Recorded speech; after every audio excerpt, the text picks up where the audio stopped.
So tell me a little bit about your business then. So I'd noticed with clients there was a bit of a trend of being stuck at diet rock bottom, where they've tried all the diets, or they've restricted the food, or they've done all the boot camps. Yes, they have. And weight isn't coming off, or it is coming off, but as soon as they stop doing the restriction, then it comes back on, and just not feeling very happy in their bodies, and like doing all of these things is taking away from what they actually want in life. Yeah. So the idea is that I can help people get a better relationship back with their food, and to not necessarily, they don't have to like their bodies, but accept them, and, Yeah. and maybe able to respect the body that they're in, and actually live the life that is meaningful for them. Yeah. And I think that kind of links in with similarly to what I'm doing, because I find a lot of people kind of our age and older, there's still a massive stigma about wearing wigs and losing your hair. A lot of ladies that I see, they don't want people to know that they wear wigs. They'll wear the same wig and they'll buy the same wig again and again, whereas the younger generation seem to be a bit more accepting of it. Yeah. And I kind of want to break that stigma of hair loss and wearing wigs, and you know, it shouldn't be something to be ashamed of. It's just something that happens, and you know, you deal with it the best that you can on the day. That body acceptance message again, isn't it? Yeah. And I think what's interesting about both of our ventures is probably living the life experience that we're teaching at the same time. Yeah. So about accepting bodies that don't always do what we want them to do, and might not always look the way we want them to look, or fit the ideal of the society narrative, and accept whatever limitations come, and basically walking the talk of body acceptance. Yeah. And it is a bit of a roller coaster with kind of these kind of things like chronic fatigue and dieting and hair loss and weight. Is one day you'll feel brilliant, and the next day sometimes you don't, for no reason. It could be hormones, it could be your mood's just dropped a little bit and you will feel differently, and it's about that kind of roller coaster and navigating that roller coaster of emotions that go with these kind of things as well. Absolutely, and that's definitely something I see with clients, is that depending on how they feel, we'll then decide, oh, I'm going to start another diet on Monday, or you know, I'm going to do this exercise regime that isn't necessarily about health, it's more about changing the way that they look. But then that takes away from what's actually important to them, either spending time with family, or with pooches, or their careers, and it actually makes their self-confidence go down, not up.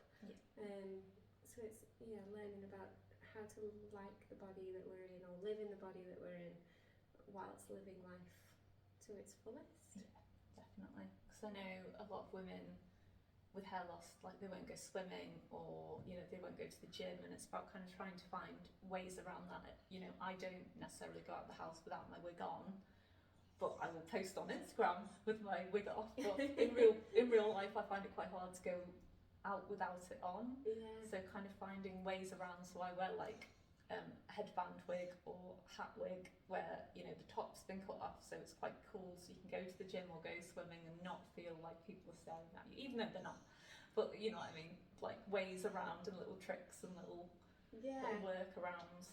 And it's all the same messaging, isn't it? About worrying what other people think that you look like, and the same challenges with my client base about going swimming or going to the gym, and worrying about people's judgments, and how you work around it, how you overcome it, so that you can do what you want to do. Yeah.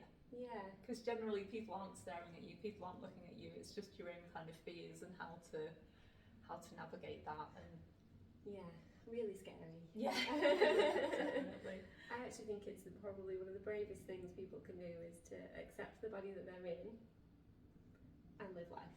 Yeah, definitely. Not for you though. So what does the future look like for Embrace Wigs? What's coming? So over TT, I am expecting a luxury human hair line to arrive. So what I found with a lot of the big brands with human hair is that the knots wouldn't be bleached and the part line wouldn't be bleached. So what that means for people that don't wear wigs is that the hairline would be very obvious, it'd be very blocky. You'd notice like these dots, it would look very unnatural. So I tried to find a wig maker who could make me wigs with bleached knots and bleached hairlines that would just kind of seamlessly just look very natural. So I'm really looking forward to those because they are stunning, absolutely stunning. Oh, lovely.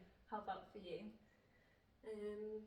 What's coming for Life for Everybody is courses that I'm planning to roll out so people can come and join our Life for Everybody community. They can either join in the Facebook group where they can add or just be a bystander and watch, or there will be courses coming soon. One of the courses is going to focus on the relationship with food, so how to manage overeating, how to manage emotional eating, how to get back in touch with your body and trust that it knows what it's doing, and how to not feel guilt around food is a big one. So that will be one of the courses. And then following that course, my plan is to create a course for body image. So for people to feel more comfortable in the body that they're in, and how to go about life and do the things that they want to do when their body has held them back before. Yeah. Oh, amazing. Yeah. And do you find that there's many differences between kind of people who are neurodivergent and people who aren't, kind of the relationship with food? Huge differences. There can be. I mean, it's always going to be different for different people. But I find that people with neurodivergence don't tend to get the same body signals that other people do. Yeah. So they might need more help from me around how to eat enough and how to eat consistently when they can't always trust their body to give the signals that other people might get. Yeah. I tend to get to, like, if I've gone to like build the website or do something else, you know, it'll get to like 2 o'clock and it feels like it's only been 10 minutes, but then I'll be like super hungry, super thirsty. I'm like, I haven't eaten or drank anything today. And then there's kind of sensory issues around kind of different types of food and the way it feels in your mouth, and lots of different issues that I've only recently kind of come to light since kind of understanding myself a bit better. But yeah, definitely kind of sensory issues and forgetting to eat, or then binge eating because I haven't eaten all day. Yes. So yes, you get your body's backlash. Even though it was your body that didn't tell you in the first place. Yeah. And then I get my sugar crash and yeah. That's really interesting. Yeah, there is definitely a difference, and there should be some built-in bits in the course about how to manage things like that. Particularly at the beginning of the course where people might not know how to eat, when to eat, how much to eat. So we'll be covering like the basics to get people going, and then build the relationship on food from there. Yeah. There's a lot of talk about intermittent fasting at the moment, and I know for some people that seems to suit and some people it doesn't, and it just seems to be, you know, everything's so personalised to your own body. You know, you need to learn how your body reacts to things rather than following a specific diet. Yes, you've hit the nail on the head of this is why they don't work, is because they are prescribed for everybody and anybody and don't account for those individual differences. So if I did intermittent fasting, I would be on the floor by 10 o'clock because it just would not suit me and my energy levels and my fatigue needs. But yet it's sold as a fix-all for everybody.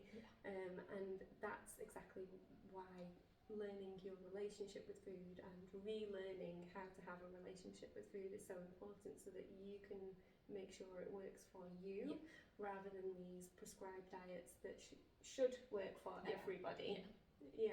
I've got low blood pressure, so for me intermittent fasting, my blood pressure just hits the floor and I feel faint and dizzy, and I need to eat kind of regularly to keep my blood pressure level. Me too. Yeah. And also it just doesn't sound fun. No. Like, who wants to go without food, really? But yeah, it's just really interesting, all the different kind of fads that come out. And there's always going to be a new thing and a new package, but ultimately it's the same thing. It's restriction. And what we know about the human body is restriction. Yes, you can do it short term, but long term it's not going to work. Yeah, definitely. Yeah. even if we just have us sat chatting and put some music